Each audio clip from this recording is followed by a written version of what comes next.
Good morning. विद्यालय की online class में आप सभी का हार्दिक स्वागत। पृथ्वी की आंतरिक संरचना जो कि आपके तीसरा या चौथा लेसन है, उसमें कल के वीडियो में आपने देखा भूकंप के बारे में बताया गया था। जितना आपके सिलेबस में है उतना, क्योंकि भूकंप भी एक बड़ा विषय है, विशद अध्ययन इसका है, लेकिन आपको सिलेबस के अकॉर्डिंग बताया गया था। आज अपना बिंदु है तीसरे लेसन का ही ज्वालामुखी टॉपिक।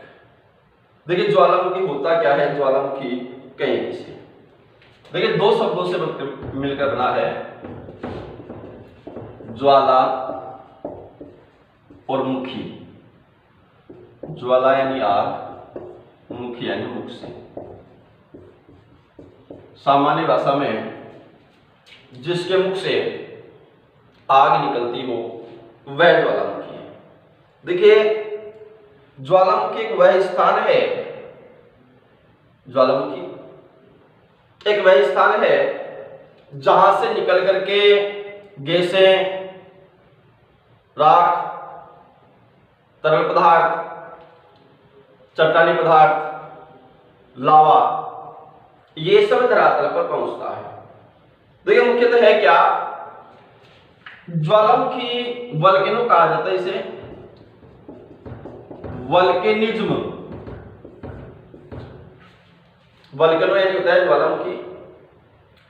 वल्केनो शब्द की जो उत्पत्ति है वह रोम में जो अग्नि देवता है उस अग्नि देवता को कहा जाता है वल्केन। रोम में अग्नि देवता को क्या कहा जाता है, वल्केन। इस वल्केन से बना है वल्केनिज्म। मुख्यतः ज्वालामुखी है क्या, ज्वालामुखी कहीं किसे। देखिए ज्वालामुखी हमारे भूपटल पर वे छिद्र हैं जिनसे भूगर्भ का मैग्मा आदि पदार्थ उद्गार के रूप में बाहर निकलते हैं। हमारे भूपटल पर विद्यमान वह छिद्र जिससे मैग्मा, राख, तरल गैसें, लावा, ऐसे अनेक पदार्थ बाहर निकलकर हमारे धरातल पर आते हैं। भूगोलवेताओं ने भिन्न भिन्न रूप से ज्वालामुखी की परिभाषाएं स्पष्ट की हैं। तो मुख्यतः अपने को ज्वालामुखी के संदर्भ में केवल एक बात जाननी है कि हमारे धरातल पर विद्यमान वह छिद्र जिससे विभिन्न प्रकार की गैसें, राख, लावा, मैग्मा आदि हमारे धरातल पर बाहर निकलता है, उसे ज्वालामुखी कहा जाता है। देखिए मुख्यतः ज्वालामुखी से अभिप्राय ये नहीं है कि आग की लपटें बाहर निकलती। ज्वालामुखी से अभिप्राय है कि ज्वालामुखी से निकलने वाला जो मैग्मा, जो लावा है, यह जो लावा या मैग्मा होता है यह अग्नि की तरह गर्म होता है, यह अग्नि की तरह गर्म होता है, इसलिए इसे ज्वालामुखी मुख्य रूप से कहा गया है। देखिए मुख्यतः ज्वालामुखी हमारे भूपटल पर, हमारा जो धरातल है, इस धरातल पर एक गहरा छिद्र या दरार है जिससे होकर के भूगर्भ से अत्यंत गर्म गैसें, लावा, ठोस शिलाखंड, अनेक पदार्थ बाहर निकलते हैं। मुख्यतः ऐसे छिद्र को, ऐसे विवर को ज्वालामुखी के नाम से जाना जाता है। अब प्रश्न यहां पर यह है कि ज्वालामुखी आता क्यों है, ज्वालामुखी आता क्यों है, ज्वालामुखी क्रिया के कारण। ज्वालामुखी की जो क्रिया है ये क्रिया क्यों होती है, इस बारे में देखते हैं। देखिए मुख्यतः हमारे जो ज्वालामुखी आते हैं, ज्वालामुखियों का वितरण हमारे भूपटल के जो कमजोर क्षेत्र हैं या आप ये कहें उन क्षेत्रों के अंतर्गत ऐसी स्थिति। ज्वालामुखी के जो केंद्रीय उद्गार से अनेक प्रकार के ठोस और शैलपिंड निकलते हैं, उनसे भी ये स्पष्ट होता है कि भाई हमारे धरातल के आंतरिक भाग में विशेष प्रकार की शैल परतें हैं, उनसे संबंधित ये नहीं है। भूगोलवेताओं ने भिन्न भिन्न रूपों में ज्वालामुखी उद्गार के अनेक प्रकार के कारण बताए हैं। माना जाता है जो मैग्मा की उत्पत्ति होती है, ये मैग्मा की उत्पत्ति ऊंचे तापमानों पर जो सेल हैं, धरातल के आंतरिक भाग में जो चट्टानें विद्यमान हैं,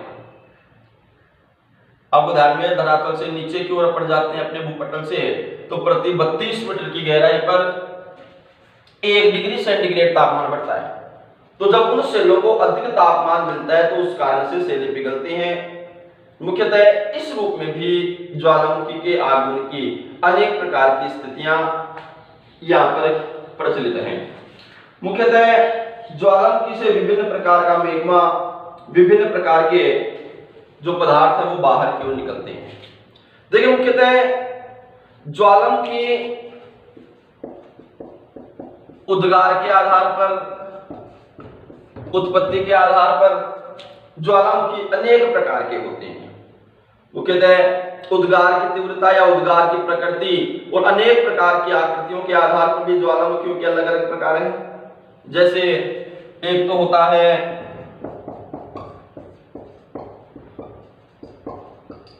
दरारी उद्भेदन वाले ज्वालामुखी, एक होता है केंद्रीय उद्गार वाले ज्वालामुखी। मुख्यतः दरारी उद्गार वाले क्या, इस प्रकार का जो उद्गार होता है वह दरारों से होता है। जब लावा या मैग्मा का विसर्जन हमारे धरातल पर होता है तो मुख्यतः दरारों के माध्यम से होता है, उसे दरारी ज्वालामुखी कहा जाता है।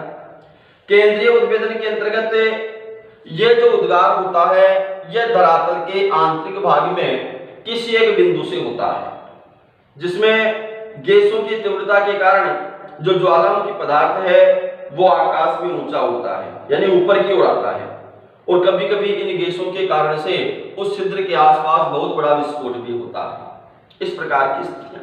अब आपके सिलेबस के आधार पर अपन बात करें तो मुख्यतः ध्यान दीजिएगा, एक ज्वालामुखी तो होता है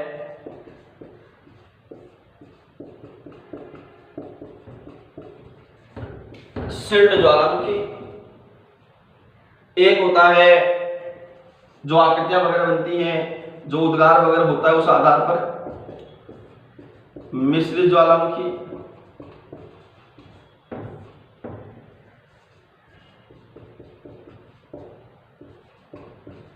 ज्वालामुखी ज्वालामुखी कुंड,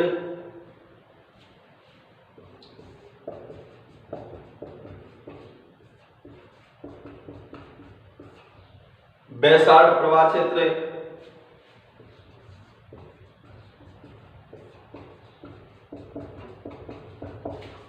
मध्य महासागरीय कटक ज्वालामुखी। ये मुख्यतः आपके सिलेबस के अंतर्गत ज्वालामुखियों के अनेक रूप हैं। देखिए मुख्यतः ये जो शील्ड ज्वालामुखी, मिश्रित ज्वालामुखी, ज्वालामुखी कुंड, बैसाल्ट प्रवाह, मध्य महासागरीय कटक, ये अनेक प्रकार की आकृतियां हैं। केंद्रीय जो उद्भेदन वाले ज्वालामुखी मैंने आपको बताया, केंद्रीय उद्गार वाले ज्वालामुखी, उसके अंतर्गत स्ट्राम्बलियन तुल्य ज्वालामुखी, तो कौन सा है, स्ट्राम्बलियन तुल्य ज्वालामुखी, एक वल्केनियन तुल्य ज्वालामुखी, एक विसुवियस तुल्य ज्वालामुखी, एक पीलियन तुल्य ज्वालामुखी और एक हवाईन तुल्य ज्वालामुखी। ये 5 ज्वालामुखी आपके सिलेबस के अंतर्गत दे रखे हैं। किस आधार पर, केंद्रीय उद्गार के आधार पर। कौन कौन से,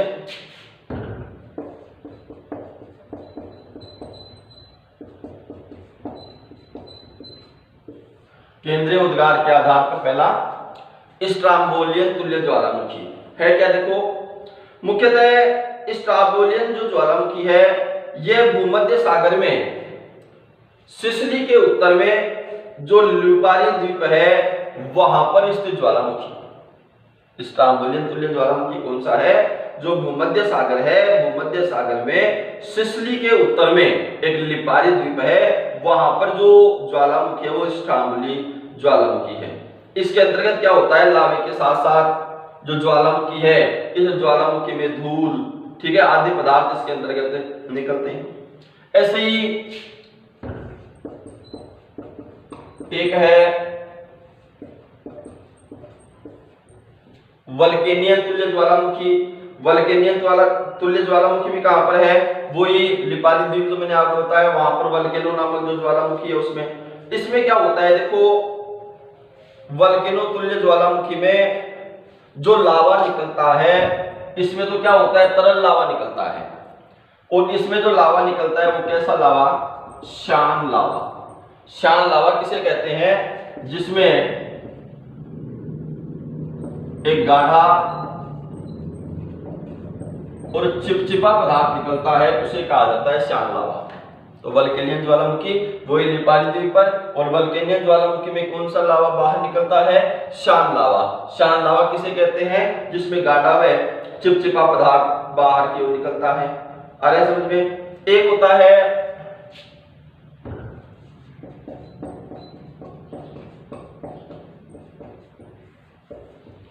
विसुवियस तुल्य ज्वालामुखी।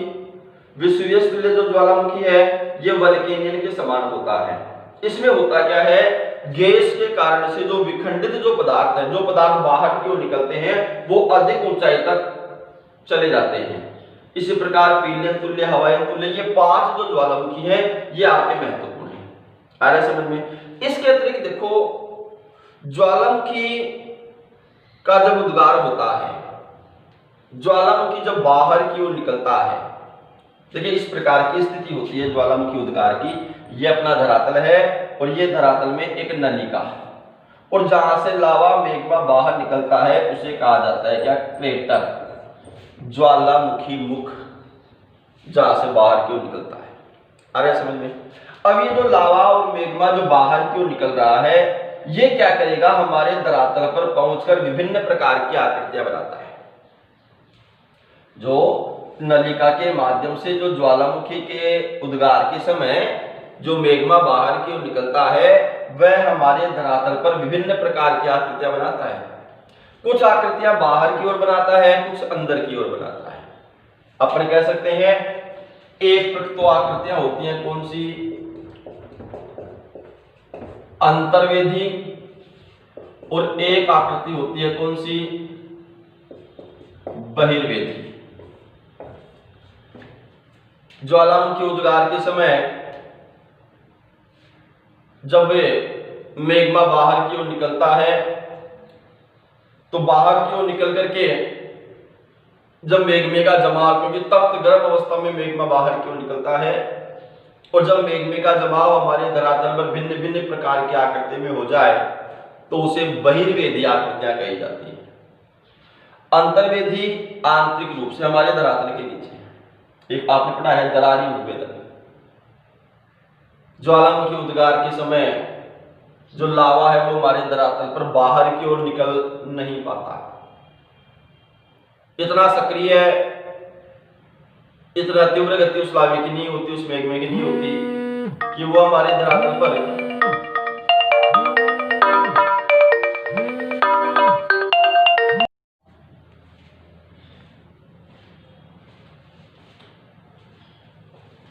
तो मैं बता रहा था कि भाई जो धरातल के आंतरिक भाग से जो उद्गारित होने वाला जो मेग्मा है, वो मेग्मा जब धरातल के बाहर की ओर निकल करके अपना जमाव करता है तो उससे निर्मित जो आकृतियां होंगी वो तो बहिर्वेदी।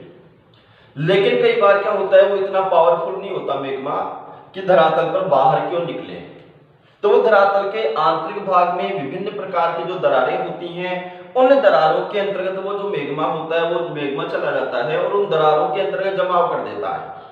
दरारों के अंतर्गत जाकर के वह विभिन्न प्रकार की आकृतियों का निर्माण करता है। वो आकृतियां कहलाती है कौन सी? मुख्यतः अंतर्वेदी आकृतियां। यानी ज्वालामुखी उद्गार के समय निकलने वाला लावा जब धरातल के नीचे, ज्वालामुखी उद्गार के समय निकलने वाला लावा जब धरातल के नीचे ही चट्टानों के मध्य जमा हो जाता है तो अनेक प्रकार की आकृतियां बनाता है। उन अनेक प्रकार की जो आकृतियां जो बनती हैं उन्हें अंतर्वेदी आकृतियां कहा जाता है। इनमें अंतर्वेदी आकृतियों में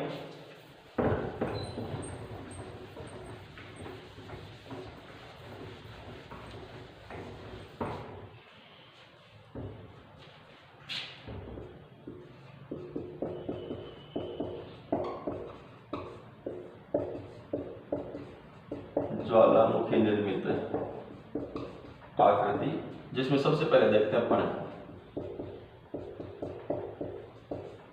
अंतर्वेदी आकृति। किसे कहेंगे अंतर्वेदी आकृति? जब ज्वालामुखी उद्गार होता है तो ज्वालामुखी उद्गार के समय निकलने वाला जो लावा होता है, वह लावा जब धरातल के नीचे ही चट्टानों के मध्य जमा हो जाता है तो धरातल के नीचे ही जो आकृतियां बन जाती हैं, उन आकृतियों को क्या कहा जाता है? अंतर्वेदी आकृतियां। इन आकृतियों में जो आपके सिलेबस में है वो आकृतियां बता रहा हूं। एक आकृति तो होती है बैथोलिथ। बैथोलिथ क्या होता है? देखो कि जब मेग्मा का विशाल पिंड, जो धरातल के आंतरिक भाग से क्या निकलता है? मेग्मा। इस मेग्मे का, जब मेग्मे का एक विशाल पिंड अधिक गहराई पर जाकर ठंडा हो जाता है, मेग्मे का एक विशाल पिंड जब अधिक गहराई पर जाकर के ठंडा हो जाता है तो उससे निर्मित जो आकृति होती है वो आकृतियां कौन सी कहलाती है? बैथोलिथ आकृति कहलाती है। यानी बैथोलिथ जो आकृति होती है वो किस रूप में होती है? वह गुंबदाकार रूप में होती है। इस प्रकार से आकृति बनती है धरातल के नीचे की। और ऐसे समझ में कि जब मेग्मे का जमाव एक विशाल पिंड के रूप में धरातल के नीचे की ओर किस आकृति में हो जाता है? गुंबदाकार रूप में हो जाता है। तो इस प्रकार का निर्माण होता है। ठीक है। और मुख्यतः इसकी जो संरचना होती है वो ग्रेनाइट सेलों की संरचना से बनी हुई होती है। ऐसे ही एक है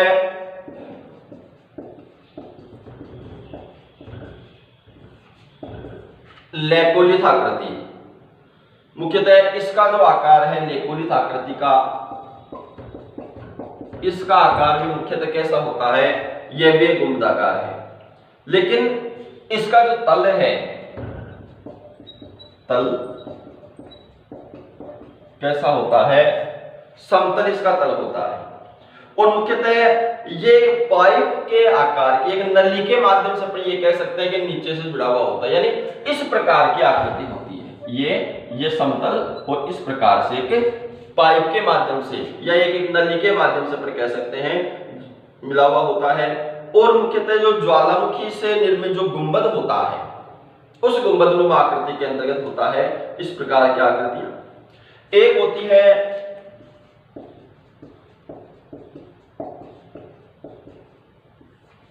लेपोलिथ आकृति। मुख्यतः पृथ्वी के आंतरिक भाग से जब ज्वालामुखी का उद्गार होता है तो ज्वालामुखी उद्गार के समय धरातल पर ऊपर आने वाला लावा, यानी जो लावा नीचे से ऊपर की ओर आ रहा है, वह लावा जब क्षैतिज दिशा में चट्टानों के मध्य तस्तरी के आकार में जमा हो जाता है तो वो लेपोलिथ। बैथोलिथ मेग्मे का एक विशाल पिंड का जमाव होना, गुंबदाकार आकृति।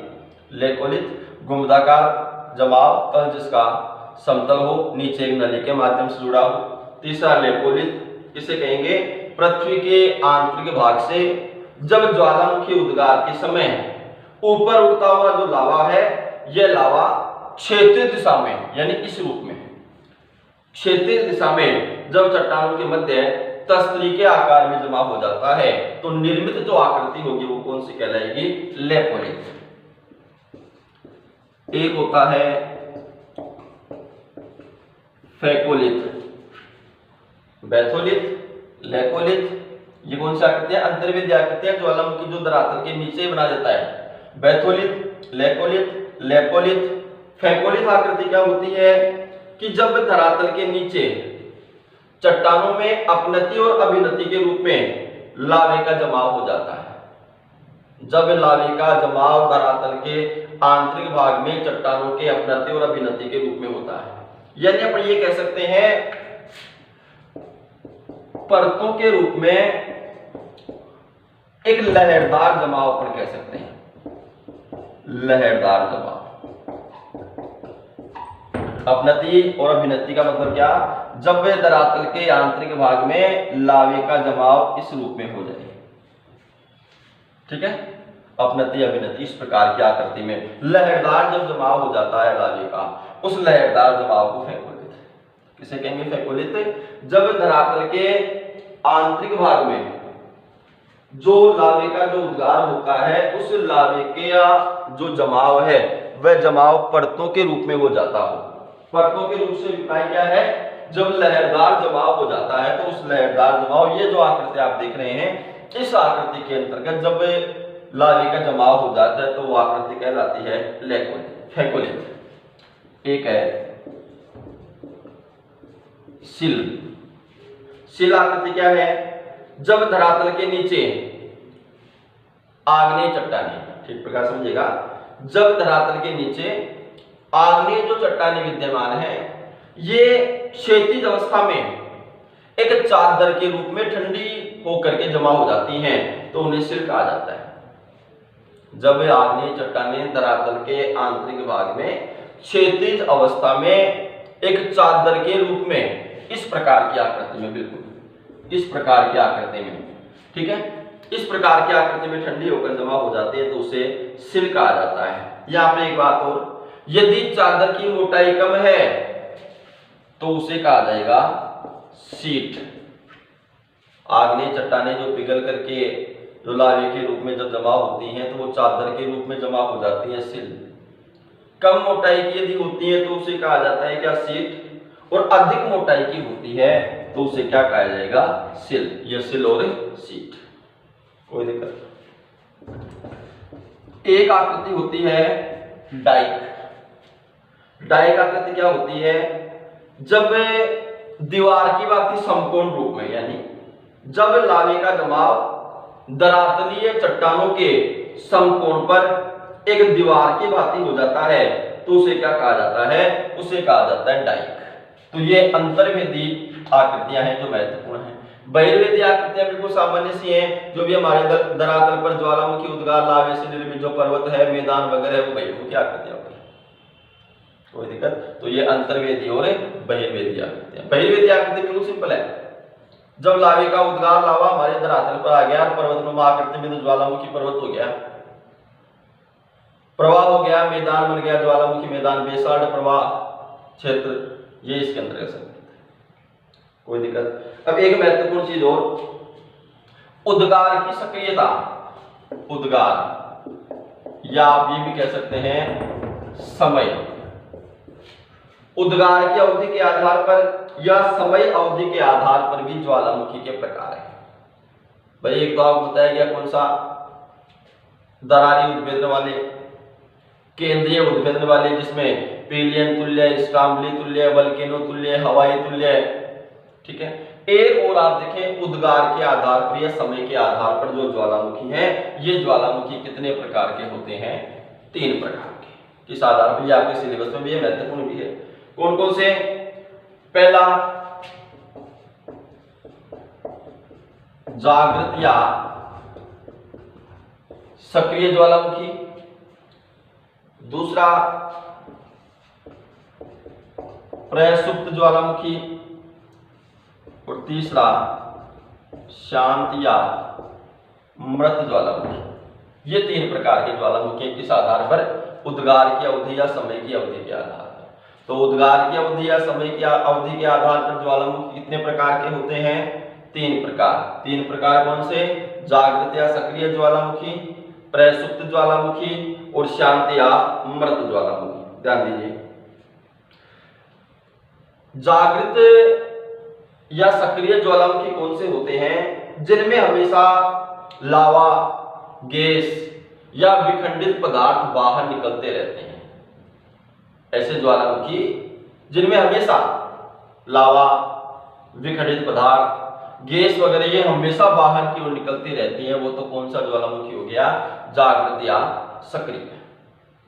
दूसरा है प्रसुप्त ज्वालामुखी।